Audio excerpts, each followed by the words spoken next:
Hello watch enthusiasts. Now today I'd like to talk about some of the best watches on the vintage market this month.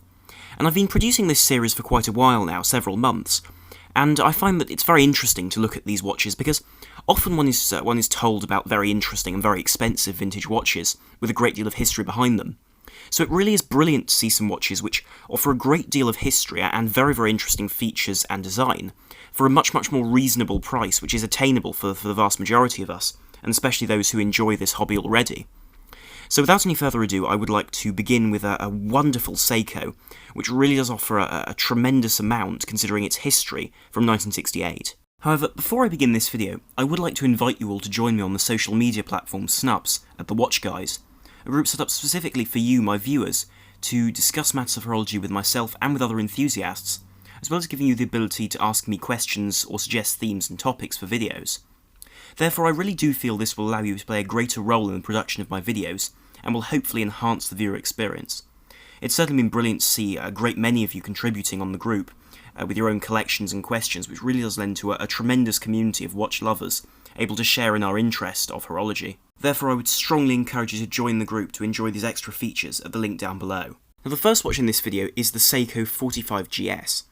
And released in 1968, this was a very, very noteworthy timepiece, because it was the first Seiko, or indeed Grand Seiko, high-beat watch. And this came out the same year as the 61GS, which was the automatic counterpart of this watch, and also beat at that very high rate of 36,000 beats per hour, above the usual 21,600 or 28,800, making this watch a very impressive piece and a clear competitor for other high-beat movements, like various pieces from Longines, who are also known for their high-beat calibers of that era.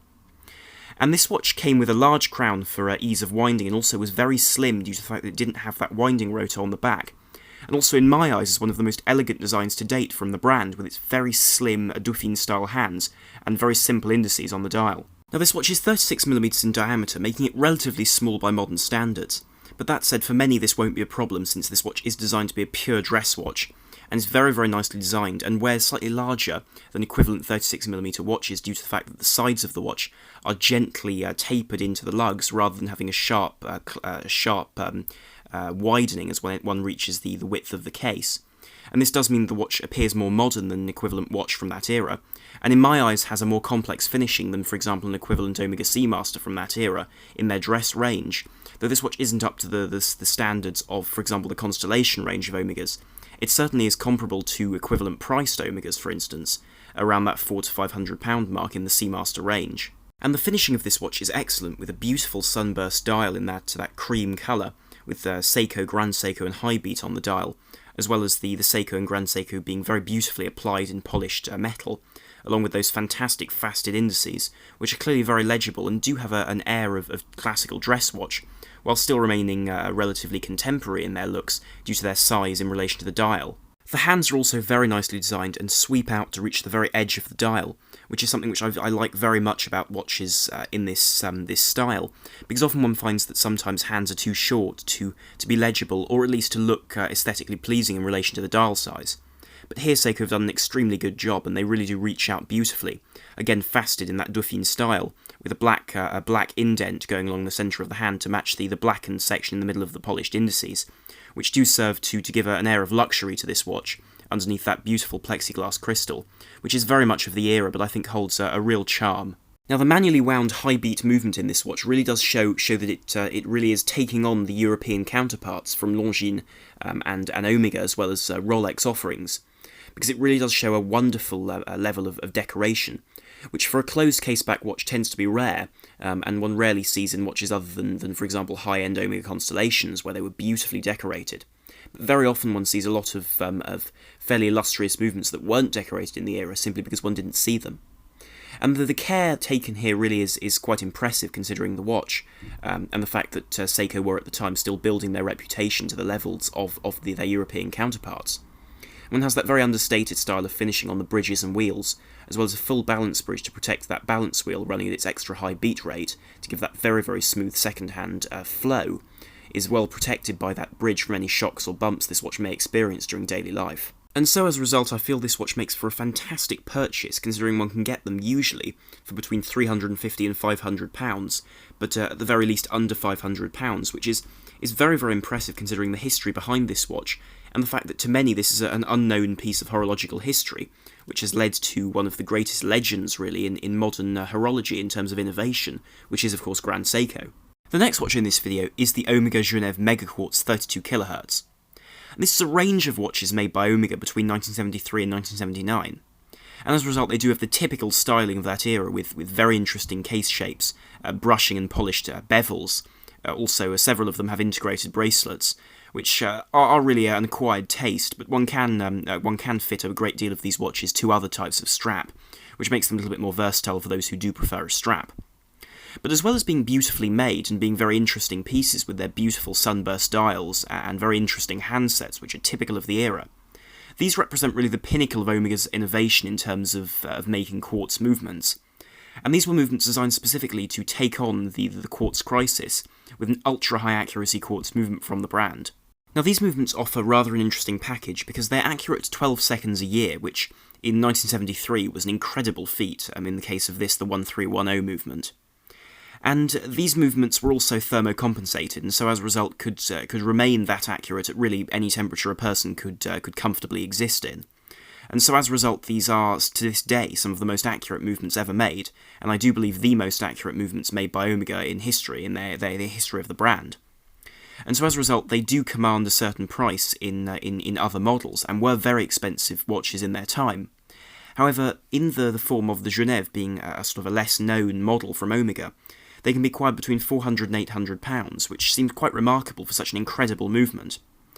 And these movements do also allow the owner to have a true piece of history, because this is Omega's greatest effort, really, in terms of making a quartz movement. After then, they decided to invest more into their coaxial range in the early 2000s, and that's been their pinnacle, really, of watches until today. And so as a result, I feel what this watch represents is a different era entirely, and a different pursuit and approach to watchmaking in a completely different way to what we would see today. And of course, Omega tried various different frequencies. In various of their early models, they were 2.4 megahertz, whereas in these watches you see they are 32 kilohertz, which has become the modern standard for quartz movements, which is quite impressive, really, considering that Omega were at the forefront of this consideration as to what frequency would be right for a quartz movement. And of course, since then we have various Boulevers running at much higher rates than that, with 262 kilohertz being one of their high points.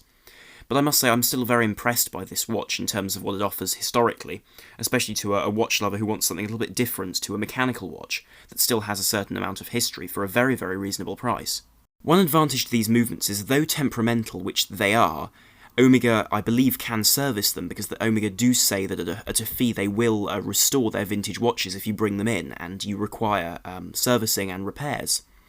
And this is something to be considered because other movements such as the Girard-Perregaux 350 range of movements, that were also very, very noteworthy quartz movements in their era, are notoriously difficult to service these days. And similarly, Rolexes from the past, from about 20 or 30 years ago, will no longer be serviced by Rolex themselves, which I think is an area where Omega have really got it right with regards to supporting long-time owners of their watches, who need servicing for these movements. And this brings me on to the problem with these movements, though, which is that they are temperamental, and if you do need servicing, it will come at quite a steep price, which is worth considering when buying one of these watches. But for those who like interesting movements and enjoy historical watches, this is a fantastic option. The next watches I'd like to talk about have a far more varied style, because these are vintage Squale case divers.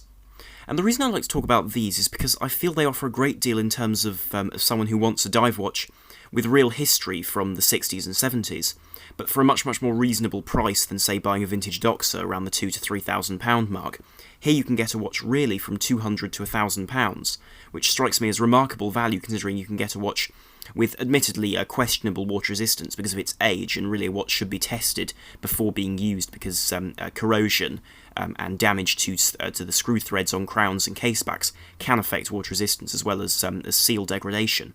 but you get watches designed to withstand 200 to 1,000 metres of water resistance, which is an interesting piece of history, really, because you're getting a case which really was a truly professional piece of engineering, designed to be applied to various brands and be used really in dive watches of every type. And these watch cases come in a variety of styles, but one is assured really of their quality in steel by the fact they are made by Squale. And this is a brand which, though today a lot of people have a few questions about their manufacturing quality, and I can certainly understand why one would be sceptical sometimes of a brand which is difficult to judge in certain ways with regards to some of their ranges, which they're not entirely clear about the provenance of. But certainly in the day, they were an extremely reputable brand and did produce some of the best dive cases for Blancpain and indeed Doxer on certain occasions, which is a testament really to the quality of their pieces. And of course the rest of the watch is down to the individual manufacturer, so the movements vary between quartzes for nearer the £200 range and automatics for really £400 to £1,000. And the automatics tend to be, though it's worth checking, they tend to be ETA 27 lines of movements, the predecessors to the 2824 for instance, and do offer a great deal of serviceability and ease of use when compared to other movements that are in-house from brands of that era. Similarly, you're able to get a package with all the features you would have seen back in the day, which is something very interesting, because you can see clear similarities between these watches and the more modern versions of these watches made by Squale today. And I must say, some of the acrylic bezels that one sees in different colours with the embedded polished metal indices underneath look absolutely fantastic, and it's great to see watches of the era with the original parts, and these original styling cues, which one simply doesn't see today, or at least one only sees from a very select few manufacturers who still cater to this style of design. Therefore, I really do feel that these watches offer a great deal in terms of being a fantastic alternative to a vintage-style modern dive watch, for those who want to try out owning a vintage watch in the style they like, in this case a dive watch, which is well made and has a reputable case maker, where often one sees a lot of cases which are plated, where in this case you have the guarantee or the assurance that the case will be manufactured to a very high standard, and will be full stainless steel rather than being a plated base metal, which will wear off and over time become very unsightly and also can cause irritation on the surface of the skin, which makes these watches exceptional value considering what they offer, and also exceptional value when one considers the fact that they really are a brand which knows what they're doing in terms of cases. The penultimate watch in this video is the Tudor Advisor, and this is an interesting piece because it's a watch that was unique in its concept to Tudor and didn't have a shared model in the Rolex line, which makes this watch all the more interesting, and in fact has been reproduced in recent years by Tudor as the Heritage Advisor in a much larger size, which I personally don't find to be as elegant as the original. And this watch was produced in two variants, from 1957 to 1968. It was produced under the generation 7926, which was a 34mm and very, very elegant watch with Dauphine hands and a very delicate dial and indices. And this watch featured the caliber 1475, which was an alarm movement from Tudor. And this allowed the watch to be a very interesting tool for the daily use of a businessman, for instance, who needs to time and alert himself to new events happening during the day, making it a very practical watch to own. However, in 1968 this watch was replaced by the model 10050, the replacement for the 7926. And this was a model which was far more in keeping with the more minimalistic style of the 1960s in relation to the more flamboyant 50s. It had simple batten hands and indices, as well as a very beautiful sunburst dial and reduced text on the dial as well, and also with an extended red alarm hand, which was more legible and also was easier to set. And of course this was set with the secondary crown on the right-hand side of the case. But the dimensions of the watch remained the same at 34mm, keeping it a very, very elegant dress watch for those who want a dress watch with an alarm function as well. And of course this watch was very much in keeping with the time, because watches such as the JLC Memovox were providing people with this sort of function, which is something which people haven't really been using for many years since the invention of the mobile phone. But I still think this is an interesting complication to have, and certainly a practical one if you want to use your watch exclusively for your timekeeping. And of course this watch was housed all within the Tudor Oyster case, making it water resistant, which again is a feature which I think the Rolex and Tudor group were very well known for, and still are really, for not making particularly flamboyant watches, but those which they do produce are resilient and tough in terms of resisting the daily conditions one would experience, such as rain, for instance, or if you forget to take the watch off in the shower, for instance. This watch would survive that sort of abuse, I suppose. And these watches come at a very varying price, between really £1,000 for one in lesser condition, and £2,000 to £2,500 for one in mint condition with the original bracelet, which hasn't stretched. So the price range is quite variable, but certainly this is a fascinating watch, because of course Rolex, as I've said, never made their own alternative. So this is unique to the Tudor brand in a way that, for example, a Tudor Submariner simply isn't, despite their incredibly high prices these days of £5,000 or £6,000, which is incredible when they're worth more than equivalent Rolex Submariners, considering their age. Which has always surprised me, but I suppose that's the popularity that the Tudor Black Bay caused, and certainly is a testament to Tudor's marketing team, who've done a superb job in recent years. So as a result, this makes a fantastic watch for someone who likes their Rolex and Tudor offerings, but is after something a little bit different, with a different movement, and a complication not usually seen on this type of watch. Now the next watch in this list, or rather the final watch in this list, is the Speedmaster Mark II from Omega. And this is a watch which has always caught my attention as a piece of design which fascinates me in terms of its aesthetics. And various other watches are available for this price point of really between about £1,500 and £2,500 to £3,000 on the vintage market, including the Mark III, the Mark IV, offering various different features as well as the Mark 40,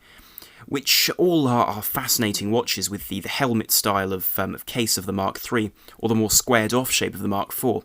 But it was always the Mark II that caught my attention, with that tunnel style of case and that beautiful brushing, as well as that polished section on the crown and pushers,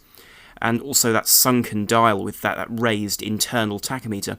Always caught my attention as a brilliant piece of design, which, had NASA been in a position to accept this watch as a space watch, would I think have been more successful than it currently is. And whilst the Mark III, for instance, is very tall on the wrist, and the Mark IV has a squared-off shape which just doesn't appeal to everyone,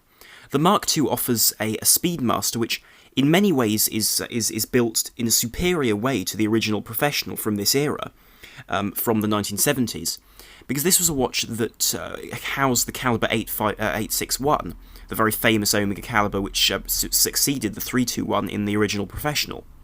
But this watch was designed specifically to be the replacement for the Professional, and had NASA decided, as I've said, to accept this watch because they had put the original Professional through so many tests, they weren't keen to take a new watch through those tests, but would prefer to use the same watch again and again.